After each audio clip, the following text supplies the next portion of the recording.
1943年7月、21歳のフランス人ダニエル・エジェは、ポーランドのバルト海岸に近い労働キャンプからドイツ筆労働管理局の日の休暇を取っていました。In July 1943, 21-year-old Frenchman Daniel Leger was on German Mandatory Labor Administration day leave from a labor camp near the Baltic coast of Poland. 彼は奇妙な状況に遭遇することになります。He would encounter strange and interesting situations. 彼はエクセルグラウドの近くの町への近道を追求していました。興味深い。He was pursuing a shortcut to the nearby town of Excelgrad. 砂丘を抜けていく途中で、前方の砂の中から変わった物体が突き出ているのが見えました。On our way through the dunes, we saw an unusual object sticking out of the sand ahead of us.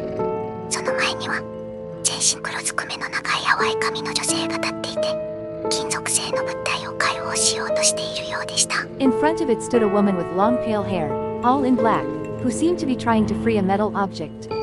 彼はその女性が近くの海軍基地のドイツの航空試験員の跡取りであると思い、彼が退くべきだという考えに何の問題も感じませんでした。He thought the woman was one of the German air testers at a nearby naval base and had no problem with the idea that he should step aside. しかし、彼がそうする前に、彼女は彼に視線を向けました。But before he could do so, she turned her gaze on him. 彼女はエジェが理解できない言語で話しかけましたが、彼女が腕を振る仕草から、彼女が彼に極秘のドイツ製航空機だと彼が思っていたものを解放する手助けをしてほしいと望んでいることを彼は理解しました。She spoke to him in a language that Ledger did not understand. But he understood from the gesture of her waving her arm that she wanted him to help her release what he thought was a top-secret German aircraft.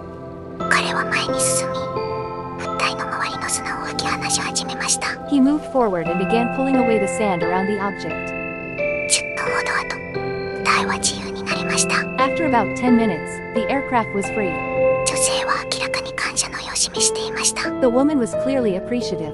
彼女はベルトの銀色の四角いボタンに触れ、物体のドアが開きました。She touched the silver square button on her belt and the door opened on the object.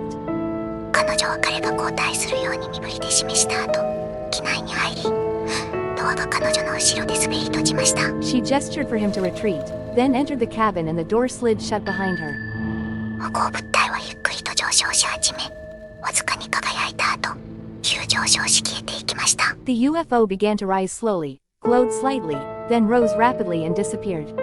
後年、UFO の王国がますます知られるようになり、1950年代や1960年代の宇宙探査も加わって、エジェはその女性が恐るべし球外生命体であり、極秘の航空機が実際には彼女の宇宙船だったのではないかと信じるようになりました。In later years, as reports of UFOs became increasingly well known, coupled with space exploration in the 1950s and 1960s, Ledger came to believe that the woman was probably an extraterrestrial and that the top secret aircraft was in fact her spacecraft.